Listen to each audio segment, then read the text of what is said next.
There's a whole lot of books out there in the world, so today I'm going to introduce you to a fellow author that I met. Let's get to know Dennis Dobie. This video is sponsored by Emerald Travel and Cruises. It's an entire book of sophomore poetry, Boomer Band 101, Farm Boy 101, very dear to my heart, and Miles Smiles, which is for my grandson. Very nice. Took me 70 years to be a grandfather. I wrote him a book, by God. So where did this love of writing come from? I always enjoyed stories, and probably when I was 7 or 8 years old, I could first print. My mom would say, "Oh, go write a story about a sheep in a field or something." I'd sit down and diligently write out a 3-page novel.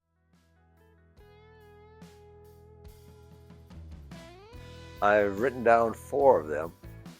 Something about Edgar Rice Burroughs with Pellucidar going to the Earth's core and discovering a whole lot of cavemen they could push around. John Grisham stuff too. 99% really good, interesting material. Alan Dean Foster did a series of books called The Spell Singer, where the guy did magic tricks by playing his guitar.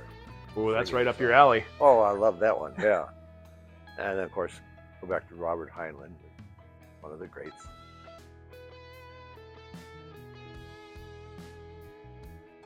Well, I grew up on a small family farm with 155 acres, about 8 miles southwest of Mapleton. And that family farm went back to my great-grandfather, Joseph Dobie, who came over from Scotland as an indentured service servant and worked in 6 years in New York for his passage over. And he basically came over, riverboated to Mankato, walked 25 miles, and stole the claim of another person. He went out and got it. Okay. The guy was 6'4", weighed 200 pounds. He was a big dude. guy. They riverboated into Mankato, Minnesota, on rivers, and he got off the boat and walked 25 miles and put his name on. It was a small farm, 155 acres. Now farmers have tens of thousands of acres, and they hire crews to go out and work the land and take care of the livestock. And well, that farm boy of 1960s, 1970s, that would be me out there working the land and working with the animals and stuff. And it was a very interesting way of growing up, because we had to do everything. We had to make sure we had everything done by 4 o'clock, so we could go all the field work, so we could go back to the farm and milk the cows and slop the hogs and gather the eggs. So the cows kept you on schedule. Yes, our cows don't take weekends off.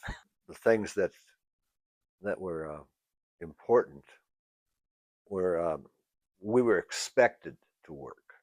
The job was expected to be done, so we just had to do whatever job it was. And that's all right, because it really made us self-reliant. Another thing was very little was wasted on the farm. We could work, but at the end of the day, the extra radish leaves and the extra chicken feathers, whatever, we'd throw it out on the out to the hogs. And the hogs, of course, and the chickens and the cows, of course, would moo, and then they'd poo a little bit, and then we'd have to scoop the poo, and we'd spread that out on the land. You don't waste stuff. One thing that my mother had on the wall, I don't know where it originated was, but it said, "Count the day lost when the setting sun sees no good work by my hand done." And so we worked every day, even if it was just 2 hours of chores in the morning, 2 hours of chores in the afternoon. We just worked it. Somewhere along the line, I turned 12 or 13 and thought my parents were the silliest people in the world. I'd hide out so I didn't have to get in on all the work. My dad came up, a friend or a neighbor of my dad came over and said, "I want to hire Dennis to plow my fields for me. My dad said I wouldn't hire him because he's a lazy worker. From that day on, I figured out nobody's going to outwork me. Nobody's going to outlast me. I'm going to keep going. I'm going to work. I'm never going to quit. Never going to surrender. Die with my boots on. Dobie's work ethic later translated to a long career in rock and roll. I go back to when I was 11 years old, and the Beatles came on television one day, or one evening. I had to have a guitar. And by the time I was 13, I was playing high school dances, singing songs with my guitar with a couple of friends.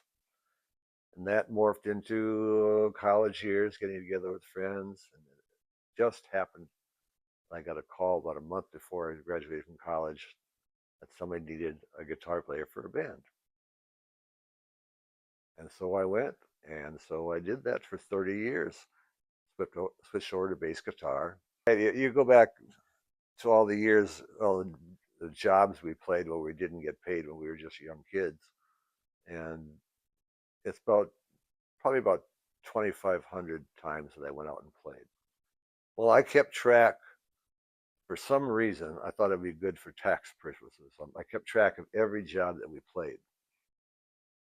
We played for money, and again, that's for the 2,000 times we went out there.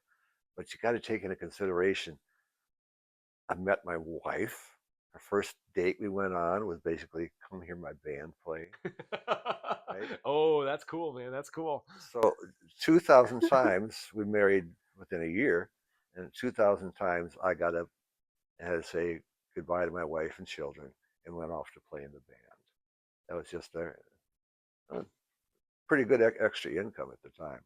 People ask me why you go out and play guitar in a band. And, well, first off, it beats working. You know? As I would talk to my bandmates, I'd say sometimes you play for the audience, sometimes you play just because the music is so good, and then sometimes you just play for the money. You know, there's nobody out in the audience, nobody's causing much commotion. You just play for the money. Well, what always impressed me the most was what better job can you possibly have than one that makes people so happy that they want to dance and clap their hands? How can you get better than that for a job? That's wonderful.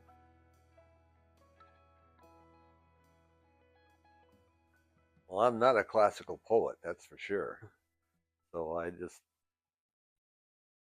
wrote down poems for basically every girlfriend that I ever had, which is counting up to about somewhere around 80. And, and I express feelings. Some of them are universal. You get rejected, or you fall in love, that sort of thing too. But I also wrote stories about kids growing up and other things too. But basically, it was expressing feelings. A lot of times, I'd write things after an emotional experience, like you break up with a girlfriend, you write a poem. But there's some thoughtful things in there too about as I went through my life growing up and seeing my children act somewhat the same as what I did. It makes you stop and think, and well, we better write about that one.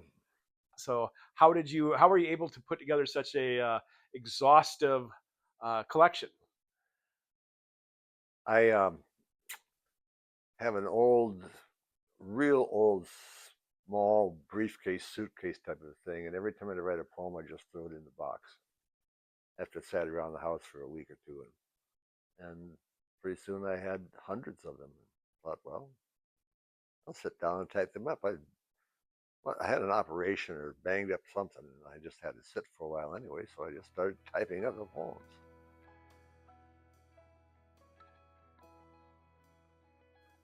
Well, my first two children did not want to have children. Thankfully, my youngest daughter did. So I was 70 years old when I first became a grandpa to a young lad named Miles. So that's where the Miles Smiles book comes in. Ta-da! Most of it was original writing for Miles. There were a few that I just poems that I'd written that I just dedicated to him instead of whatever relative I had dedicated to 40 years ago. But most of it was just writing about what he did just in a day for a walk around the yard. Just go outside for a half hour, 45 minutes, walk around the yard, not glued to the TV screen. He'd pick berries off the trees and eat them, and climb the tree, and he'd look at the little deadly mushrooms that are growing up in the yard. Don't eat the mushrooms, Miles. Or walnuts would fall from the tree. Oh, we can't eat that; it's still not ripe. We'd just or walk around the block, and there's somebody had chicken, somebody had a dog. Watch the squirrel climb up the tree blackwards. But some of it also went on with, oh, Miles, here's what your future is. Thinking back about my life, it's going to be a lot like what your life is too. Because my life's a lot like my dad's. And by the time you're 20, you're going to get that sweetheart. You can't give up. You go through and you have kids around 30, and then you start looking for the retirement around 50 to 60, and you're working a second job to buy enough money, have enough money to buy that um, lake cabin that you want, and all these things are awaiting you. But a lot of it's just walk around the yard and look at stuff.